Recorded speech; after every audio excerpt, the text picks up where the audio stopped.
Selamat datang di video ini. Amerika Serikat telah lama menjadi pemimpin dalam teknologi global.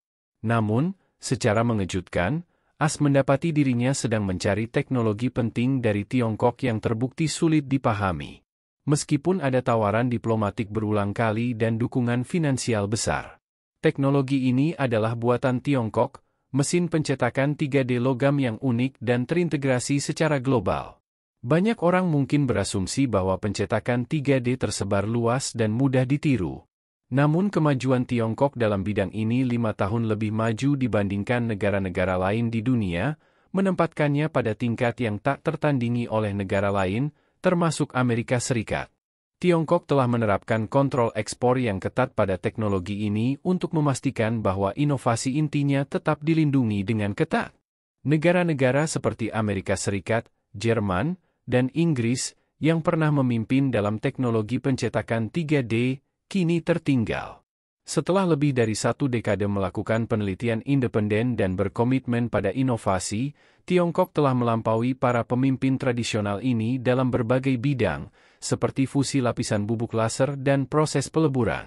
Kemampuan Tiongkok tidak hanya menyamai tetapi juga melampaui para pesaing asing.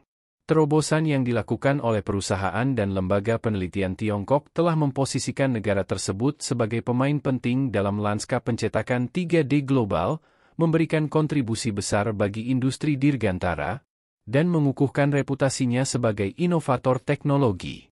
Perkembangan teknologi canggih ini tidak hanya memungkinkan Tiongkok untuk mandiri dalam sektor-sektor penting, tetapi juga menempatkannya pada posisi yang menentukan laju kemajuan teknologi secara global. Dengan cepat, Tiongkok muncul sebagai pemimpin global dalam manufaktur aditif dengan aplikasi pencetakan 3D yang mencakup cetakan industri, komponen dirgantara, produk kreatif, dan barang sehari-hari. Luasnya aplikasi ini menyoroti kemampuan Tiongkok yang mengesankan dalam inovasi dan menunjukkan kepemimpinannya dalam teknologi baru. Tokoh kunci dalam pencapaian ini adalah Profesor Jiang Hayu dari Universitas Sains dan Teknologi Hung, yang belajar di bawah bimbingan Profesor Tao Nakagawa di Universitas Tokyo, seorang pelopor dalam pemrosesan logam. Jiang kembali ke Tiongkok pada tahun 1998, didorong oleh keinginan untuk berkontribusi pada kemampuan manufaktur negaranya dan membentuk tim peneliti untuk menangani tantangan manufaktur tingkat lanjut. Usahanya memuncak pada pengembangan teknik yang memungkinkan pencetakan dan pemotongan secara bersamaan selama pemrosesan logam, mengatasi masalah awal kerapuhan pada bagian cetakan. Perjalanan Profesor Jiang ditandai dengan ketekunan dan ketangguhan. Saat ia kembali ke Tiongkok, industri manufaktur dalam negeri tertinggal jauh dibandingkan dengan rekan-rekan internasionalnya. Meskipun awalnya ragu apakah Tiongkok dapat mencapai terobosan dalam bidang maju ini, tekad Profesor Jiang tak tergoyahkan. Ia bekerja tanpa lelah bersama timnya, sering menghabiskan malam tanpa tidur di laboratorium, hingga akhirnya usahanya membuahkan hasil. Dengan menggabungkan metode penyisipan dengan pencetakan 3D, Jiang berhasil mengembangkan pendekatan revolusioner yang memungkinkan produksi komponen logam yang kuat. Inovasi ini tidak hanya meningkatkan integritas struktural komponen cetakan 3D, tetapi juga meletakkan dasar bagi kemajuan masa depan di bidang ini. Pada bulan Januari 2017, Profesor Jiang berhasil mengembangkan mesin CNC terintegrasi pencetakan 3D Xidian, yang menandai tonggak sejarah besar dan menarik perhatian global. Teknologi inovatif ini menandai dimulainya era baru dalam pencetakan 3D yang mendorong Tiongkok ke posisi terdepan. Sementara AS berulang kali berupaya memperoleh teknologi ini, Tiongkok tetap teguh mempertahankan sikapnya. Produk jadi dapat diekspor, namun teknologi intinya tidak akan dibagikan. Untuk lebih melindungi kemajuannya, Tiongkok secara resmi menempatkan teknologi ini di bawah kontrol ekspor pada tahun 2020. Langkah ini merupakan keputusan strategis untuk memastikan bahwa keunggulan teknologi Tiongkok tidak dikompromikan dan mencegah kekuatan asing mendapatkan akses terhadap aspek penting dari kemampuan manufakturnya. Prestasi Tiongkok dalam pencetakan 3D telah melampaui industri dirgantara. Dalam produksi pesawat C919, misalnya, teknologi pencetakan 3D digunakan untuk membuat rusuk tengah, yang secara signifikan mengurangi bobot pesawat. Selain itu, roda pendaratan jet tempur J-5 dan lebih dari 100 bagian jet tempur FC-31 juga diproduksi menggunakan pencetakan 3D, menghasilkan komponen yang lebih ringan dan kuat. Kemajuan ini tidak hanya terbatas pada pengurangan bobot, tetapi juga berkontribusi pada peningkatan efisiensi dan kinerja pesawat secara keseluruhan. Dengan mengintegrasikan pencetakan 3D ke dalam produksi Dirgantara, Tiongkok telah mampu menyederhanakan proses manufaktur, mengurangi biaya, dan meningkatkan keandalan komponen penting di sektor Dirgantara. Pencetakan 3D juga terbukti penting untuk pembuatan suku cadang mesin yang kompleks, yang meningkatkan presisi, mengurangi waktu produksi, serta memperbaiki kinerja dan keandalan.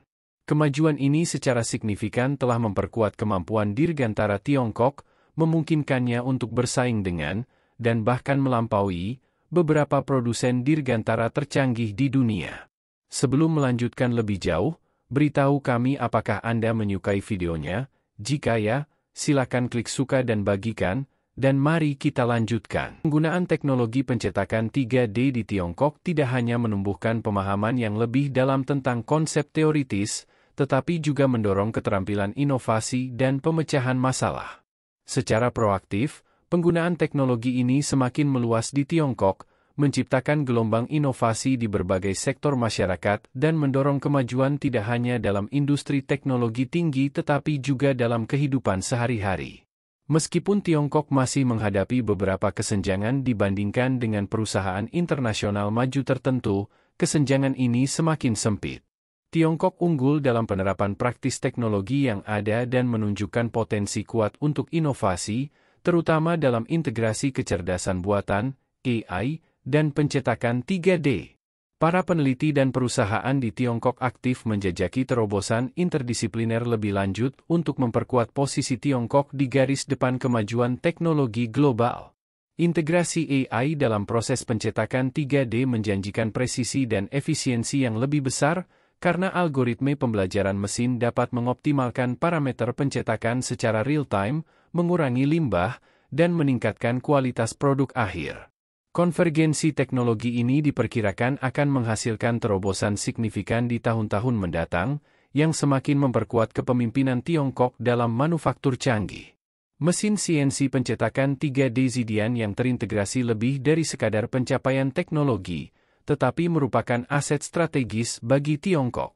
Peran mesin ini dalam meningkatkan industri pertahanan, ruang angkasa, medis, dan otomotif menunjukkan pentingnya pencapaian ini.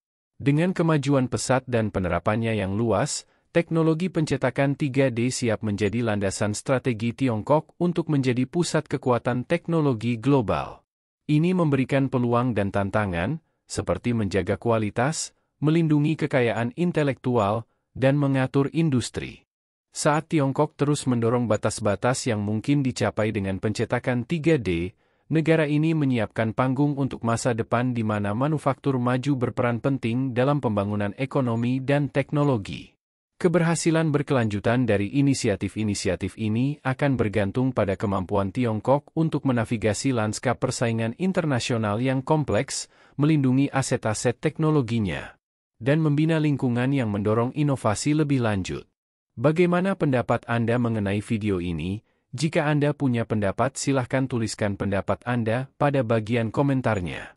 Dan jika Anda suka dengan video ini, silahkan klik like dan subscribe. Dengan begitu kami akan membuat video lainnya untuk Anda semua. Terima kasih dan sekian dulu, dan sampai jumpa di video berikutnya.